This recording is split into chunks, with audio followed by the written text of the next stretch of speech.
2026년 새해가 밝았습니다. 새해가 오면 대부분 많은 사람들이 새해 결심을 하지요. 올해는 잘 살아봐야지. 또 우리 교회 다니는 또 신앙인들은 올해는 좀 성경도 잘 한번 일독해보고 신앙생활을 좀 잘해봐야겠다, 이런 생각, 이런 결단을 합니다.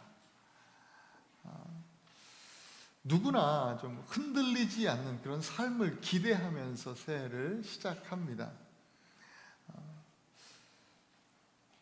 하나님은 우리에게 이러한 흔들리지 않는 너희의 계획과 결단 위에 굳게 서라 라고 말씀하시지 않습니다.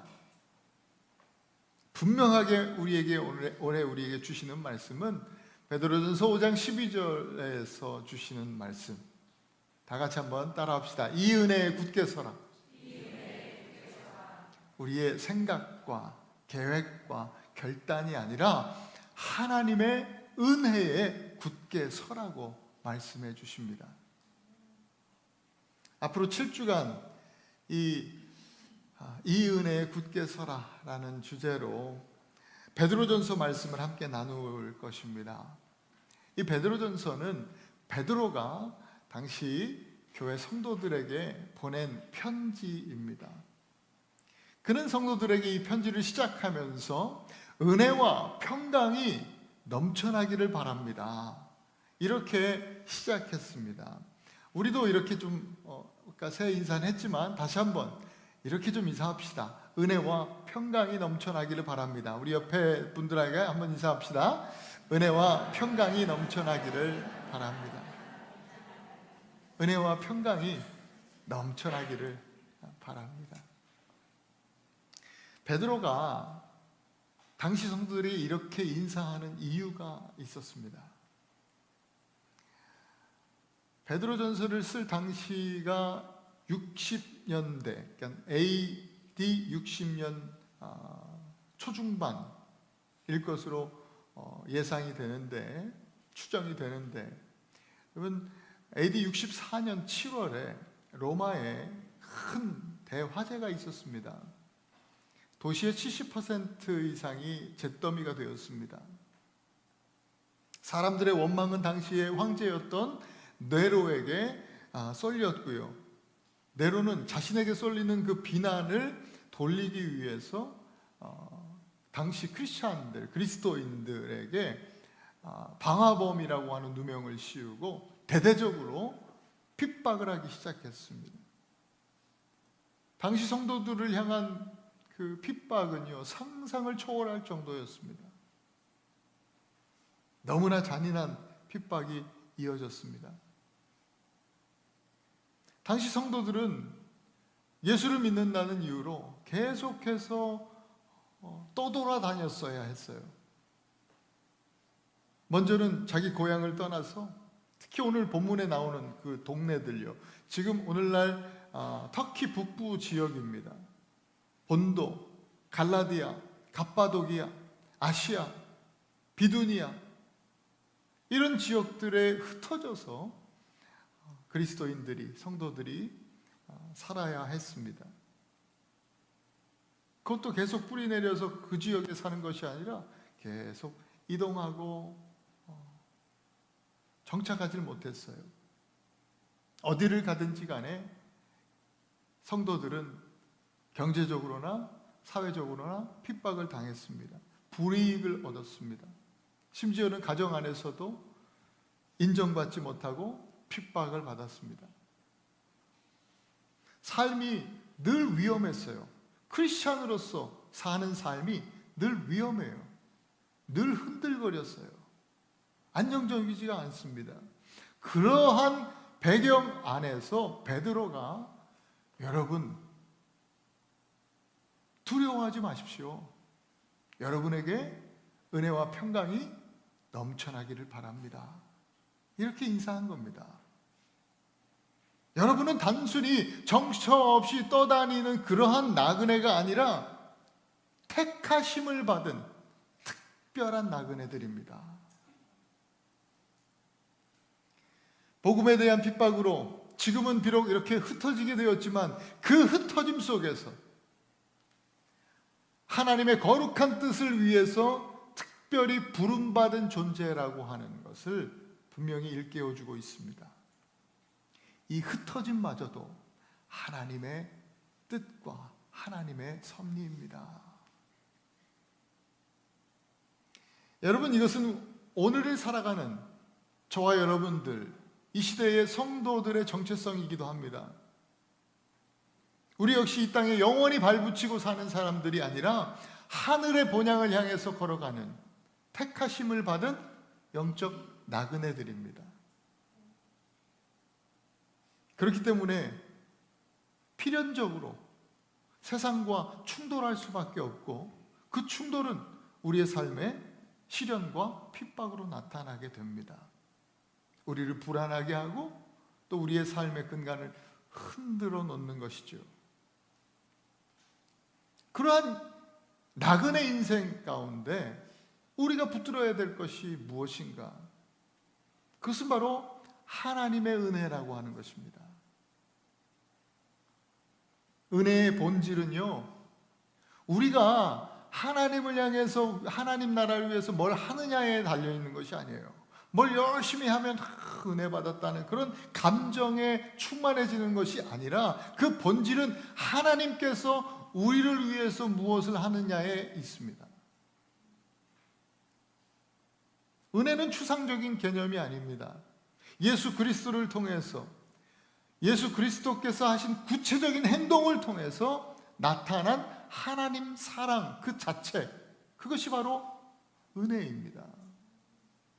예수님께서 하신 구체적 행동의 대표적인 것이 바로 십자가요, 부활이죠. 오늘 본문은요, 거룩한 나그네, 바로 저와 여러분들, 우리를 굳게 세우는 이 은혜의 장대한 서사를 보여주는 그런 말씀입니다. 먼저는 우리를 당신의 가족으로 초대하시는 거듭남의 은혜로 베드로는 이 이야기를 시작합니다. 그리고 당신의 자녀로 삼아주심, 거기서 끝나는 것이 아니라 늘 나그네된 우리의 삶에 함께 하시고 동행하시면서 보호해 주시는 그 은혜에 대한 이야기를 이어갑니다. 그리고 마지막으로는 마침내 우리가 천국에서 함께 누리게 될, 영원히 누리게 될 큰 기쁨의 은혜를 이 땅에서 미리 맛보게 하심으로 그 영광스러운 목표를 우리에게 이 베드로는 오늘 이 1장을 처음 이 서신을 열면서 말씀해주고 있어요. 오늘 우리는 이 은혜를 붙들고 새해를 믿음으로 굳건히 살아갈 힘과 또 지혜를 얻기를 소망합니다. 우리가 굳건히 서야 할 이 은혜, 첫 번째 이 은혜는 거듭남의 은혜입니다. 우리의 신앙 여정이 어디서 여러분 시작할까요? 많은 사람들이 내가 예수 믿어야지, 내가 신앙생활 열심히 해봐야지, 또 이민 왔고 미국에 왔으니까 교회 한번 다녀봐야지 라고 하는 결단과 또 스스로의 종교적 노력에서 그 시작을 찾으려고 하는데, 성경은 그게 아니라고 합니다. 모든 신앙의 여정은 전적으로 하나님께서 시작하신 그 거듭남의 은혜에 있다라고 하는 거예요. 오늘 3절에 보니까 우리 주 예수 그리스도의 아버지 하나님을 찬송하리로다. 그의 많으신 긍휼대로 예수 그리스도를 죽은 자 가운데서 부활하게 하심으로 말미암아 우리를 거듭나게 하사 산 소망이 있게 하신다. 하나님의 긍휼하심이 우리를 거듭나게 하셨다는 거예요. 우리의 의지가 아니라 하나님의 긍휼하심이, 그 하나님의 은혜가 우리를 거듭나게 하셨다는 것이죠. 여러분, 거듭남이라고 하는 것은 우리의 노력으로는 결코 성취할 수 없는 하나님의 그 신비로운 역사하심입니다. 너무나 근본적이고 또 결정적인 인생의 변화이기 때문에 성경은 이것을 표현할 때요, 그냥 심플합니다. 새로 태어났다, 이렇게 표현할 방법밖에는 없어요. 설명할 길이 없는 겁니다. 이것은 전적으로 하나님의 뜻과 또 능력, 그리고 성령의 역사로만 가능한 것입니다. 죄로 죽었던 우리가 하나님의 자녀로 다시 태어나는 것, 이것이 바로 모든 은혜의 시작입니다.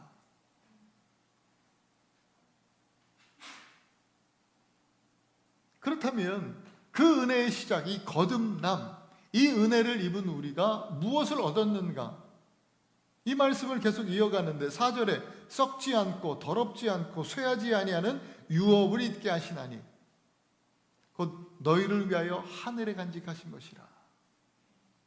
썩지 않고 더럽지 않고 쇠하지 않는 이 유업이 우리에게 주어졌다는 거예요. 우리는 이미 예수 그리스도를 믿고 하늘의 상속자가 되었어요. 이 땅의 것은 시간이 지나면 다 썩고 더러워지고 또 나이가 없어집니다. 그러나 하나님께서 우리를 위해서 간직하신 하나님의 이 하늘의 유업은요, 영원하고 또 순결하고 결코 사라지지 않는 영광스러운 유업입니다. 이 영광스러운 유업의 상속자인 우리는 어떻게 살아야 할까? 이 성도들한테 베드로는 이것을 도전합니다. 여러분, 구약 성경에 보면 호세아 선지자라는 분이 나옵니다. 이 호세아가 하나님 말씀에 순종해서 당시 거리의 여인이었던 고멜이라고 하는 여자를 자기 아내로 삼습니다. 예뻐서 사랑에 빠져서가 아닙니다. 하나님 말씀에 순종해서 결혼을 했습니다.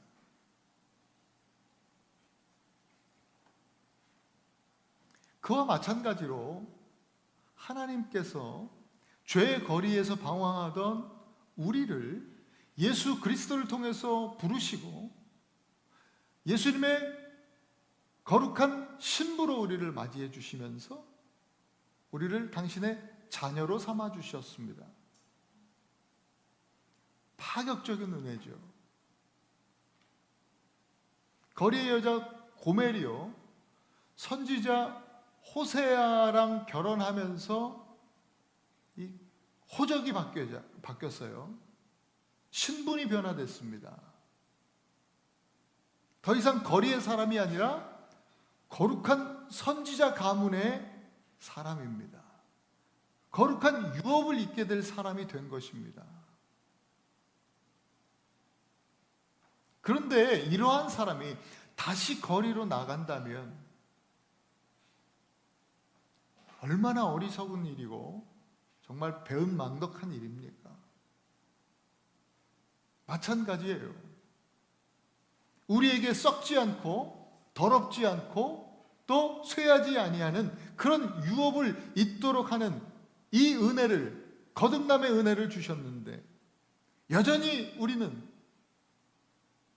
썩어질 것에 집착하고 더럽고 또 거짓된 일을 하고 미움과 시기 또 비방하는 말과 같은 그런 옛사람으로 돌아갈 수가 있느냐? 결코 그럴 수 없다는 겁니다. 하나님의 자녀로 거듭난 우리는 그저 옛 습관을 버리는 정도의 소극적인 자세를 넘어서 갓난아기가 어미의 젖을 찾듯이 필사적으로 신령한 젖, 곧 하나님의 말씀을 사모해야 한다고 베드로는 우리에게 도전합니다.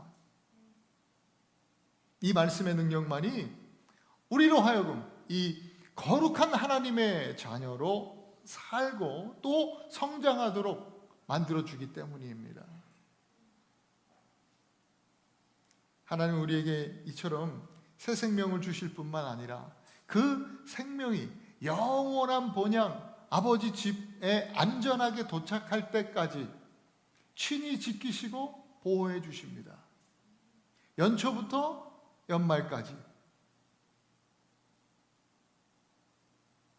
끊임없이 우리와 함께 하시면서 동행하시면서 우리를 지키고 보호하시는데, 이것이 오늘 베드로가 우리에게 말씀하시는 두 번째 은혜, 보호하심의 은혜입니다. 영적인 나그네로 살아가는 우리에게는 반드시 시련이 따라옵니다. 때로는 예기치 않은 질병 때문에 고난을 겪습니다.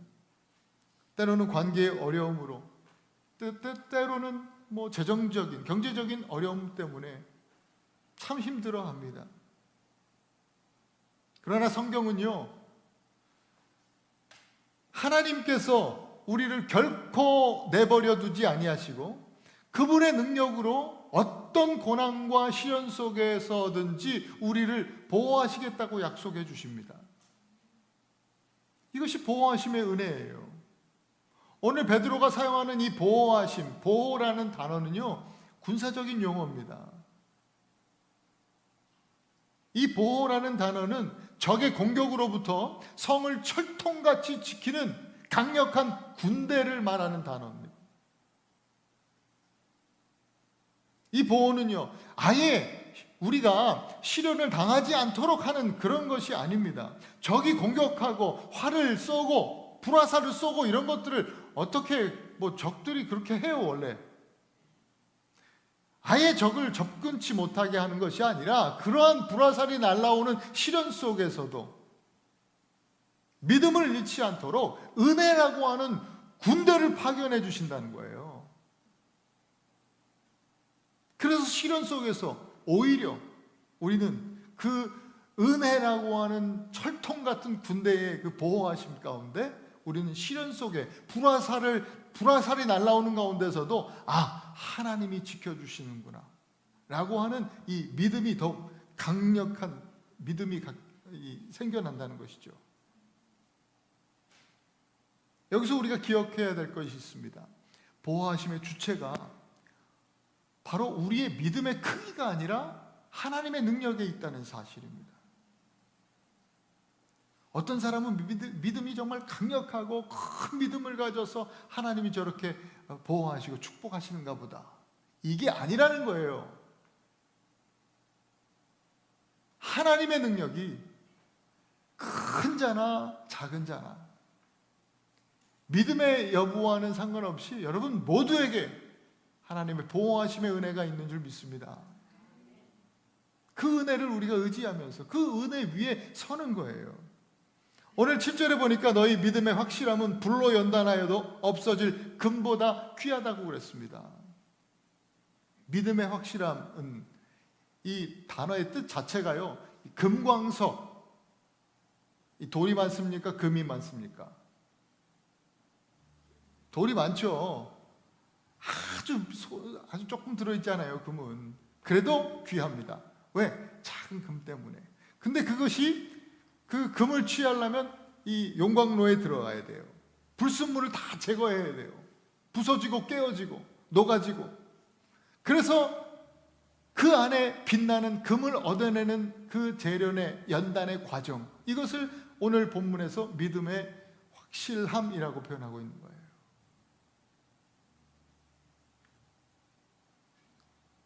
시련을 통해서 그러한 우리의 삶에 빛나는 보석, 보배로운 그런 은사들이, 또 놀라운 축복들이 나타나게 된다. 그러니 시련은 우리에게 우연히 닥친 불행이 아니라 우리를 정말 정금같이, 우리의 믿음을, 우리의 신앙을 정금같이 만드시려는 하나님의 정교하고 또 사랑이 가득한 계획하시며 섭리하십니다, 이 말입니다. 오늘 이 말씀을 신학자 바클레이라고 하는 분은 우리가 이 연단의 과정을 기쁘게 통과할 수 있도록 하나님은 이 베드로를 통해서 우리에게 세 가지 방법을 알려주시고 있는 겁니다 라고 했습니다. 첫째로, 고통 너머에 썩지 않고 더럽지 않는, 쇠하지 않는 그 유업이라고 하는 영광스러운 목표를 바라보게 한다는 거예요. 시련을 통해서 그것을 바라봐야 한다.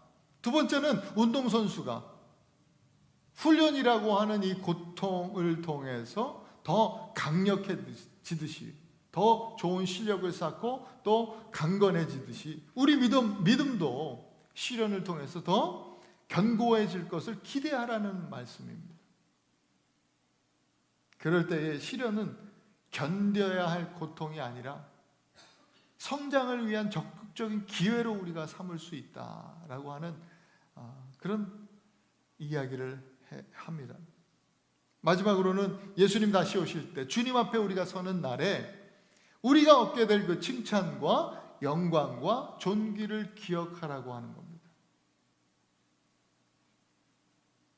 지난 송구영신 예배 때 함께 나왔던 말씀 신명기 11장 12절 오셨던 분들은 기억하실 겁니다.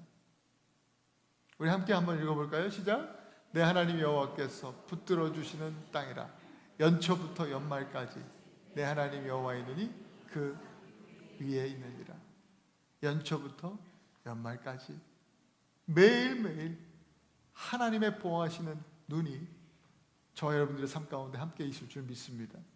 쉽지 않은 이민생활 또 유학생활하는 이 땅은요, 우리가 살아가는 이 땅은 하나님이 돌보아 주시는 땅입니다. 우리가 사는 물리적인 땅이 아니라 우리가 살아가는 우리의 삶의 지경 모든 것을 말합니다. 재정 문제, 또 자녀 문제, 신분 문제, 또 질병과 우리 건강, 다양한 형태의 전쟁 같은 우리들의 삶을요, 하나님께서 눈동자같이 보호하고 계시는 줄 믿습니다. 이 놀라운 은혜는 우리를 절망이 아닌 정말 세상이 이해할 수 없는 큰 기쁨으로 우리를 인도합니다. 기독교 신앙의 정말 최고의 역설, 가장 큰 역설 중에 하나는 바로 시련 속에서 기뻐한다는 거예요. 고통 가운데 기뻐한다는 거예요. 뿔뿔이 흩어진 그 디아스포라 성도들이요, 그 흩어진 상황 속에서도 기쁨으로 살아간다는 거예요. 엄청난 역설이죠. 세상에서 좋은 환경과 또 조건 통해서 사람들은 즐거움과 기쁨을 찾지만 성도는요, 오히려 시련 속에, 고난 속에서 기쁨을 누리는 겁니다. 이것이 우리가 붙들어야 할 세 번째 은혜입니다. 큰 기쁨의 은혜입니다. 도대체 이 큰 기쁨은 어디서 오는 걸까? 오늘 8절과 9절 말씀에 명확하게 우리에게 말씀해 주는데요. 8절, 9절 함께 한번 읽습니다. 시작. 예수를 너희가 보지 못하였으나 사랑하는도다. 이제도 보지 못하나 믿고 말할 수 없는 영광스러운 즐거움으로 기뻐하니 믿음의 결국 곧 영혼의 구원을 받음이라. 여러분, 이 기쁨이 어디서 오는 거예요? 우리의 기쁨은 보이는 환경이나 우리의 삶의 조건, 또 우리가 갖는 어떤 세상적 소유에서 오는 것이 아니랍니다. 그것은 보이지 않는 주님, 예수 그리스도를 향한 사랑과 믿음에서 샘솟는다는 것입니다. 여전히 우리의 눈으로, 저와 여러분들은 누구나 마찬가지입니다. 저도 눈으로 본 적 없습니다. 여러분도 그렇습니다. 그렇지만 우리는 우리 주님을 사랑합니다. 오늘도 예수님을 우리는 보지 못하지만, 볼 수 없지만, 오늘 이 자리에 이 아침에 예수님을 보고자 나와서 예배하면서 그렇게 주님 앞에 있습니다. 우리는 주님을 보지 못하지만 오늘도 예수님을 믿습니다. 바로 이 사랑과 믿음이 우리에게 말할 수 없는 영광스러운 그 즐거움, 큰 기쁨을 준다라고 하는 겁니다. 1992년 예수님을 인격적으로 만난 청년 하나가 있습니다. 술과 헤비메탈을 좋아하던 청년이었는데 예수님 만나고 더 이상 술과 이 헤비메탈 음악으로 함께하는 그 파티에 동참하지 않겠다고 선언하면서 은행으로 달려갑니다. 그리고 자기가 가진 그 은행 통장을 다 깨고 모든 돈을 찾습니다. 어느 주일날 주일 예배를 드리면서 하나님께 찾아왔던 돈을 다 드리면서 이게 제 전부입니다. 주님께 제 삶을 드리고 헌신합니다. 하나님 앞에 예배했습니다. 그 청년이 바로 접니다. 저의 가장 큰 기쁨이었던 돈과 술과 음악을 교회 다니니까 은혜 받았으니까 마지못해서 그래야 된다고 하니까 포기한 것이 아닙니다. 세상이 주는 즐거움과는 비교할 수 없는 더 높은 차원의 그 영광스러운 즐거움을 저는 기꺼이 선택한 겁니다. 그 선택 이후로 단 한 번도 그 선택을 후회한 적이 없습니다. 이 기쁨이 단순히 그냥 감정적인 즐거움을 넘어서 정말 영광스러운 즐거움인 이유는 믿음의 결국 곧 영혼 구원이라고 하는 확실한 소망에 뿌리 내리고 있기 때문입니다. 우리의 믿음은 잠시 있다가 사라질 금보다 더 귀하다 말씀하셨습니다. 예수 그리스도께서 다시 오시는 그날에 칭찬과 영광과 존귀를 얻게 해 주실 것이다. 뭐가요? 우리의 믿음이. 우리가 지금 누리는 이 큰 기쁨의 은혜는 장차 우리 모두 천국에서 영원히 누릴 그 영광을 이 땅에서 미리 맛보는 것과 같습니다. 우리 사랑하는 애나바니 교회 성도 여러분, 우리는 오늘 본문을 통해서 우리를 택하신 나그네로 주님께서 부르셨을 뿐만 아니라 이 땅을 살아가는 동안 우리를 굳건히 붙드시는 하나님의 은혜의 그 놀라운 서사를 오늘 살펴보았습니다. 우리를 자녀 삼으시는 거룩함의 은혜로 우리 신앙이 시작되었고요. 눈동자같이 보호하시는 하나님의 은혜 속에서 우리 신앙은 자라가고요. 마침내 그 큰 은혜의 기쁨, 그 기쁨의 은혜, 큰 기쁨의 은혜 속에서 영혼 구원으로 우리의 신앙은 완성될 것입니다. 그러니 여러분, 새해를요, 우리의 결심이나 또 거창한 계획으로 시작하지 마시고 그 대신에 이 은혜에 굳게 서라, 이 말씀을 새기면서 2026년 이 한 해를 시작하실 수 있기를 바랍니다. 은혜 위에 서십시다.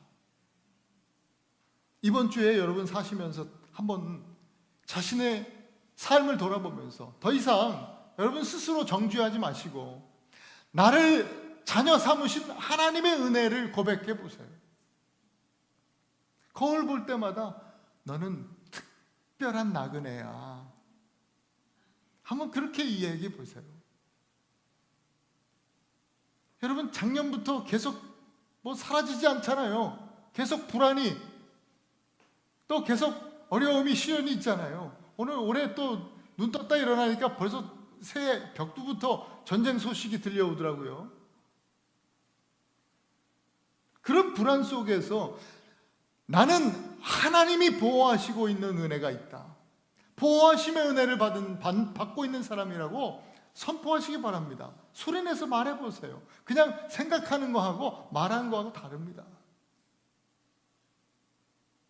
보이진 않지만 나는 보이진 않지만 예수님을 믿는다.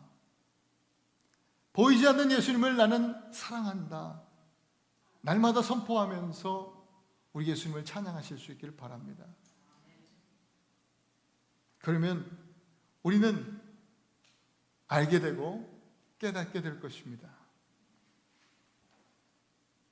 우리가 은혜를 붙드는 것이 아니라 은혜가 우리를 붙들고 계심을 깨닫는 것이죠. 한번 따라합시다. 우리가 은혜를 붙드는 것이 아니라 은혜가 우리를 붙들고 있습니다. 여러분, 이 사실을 올 한 해 마음에 깊이 새기고 2026년 은혜에 굳게 서시기를 축복합니다. 그래서 은혜 위에 서서 승리하는 저와 여러분, 우리 애나무 한인교회가 되기를 소망합니다. 축원합니다. 이 시간 함께 기도하십시다.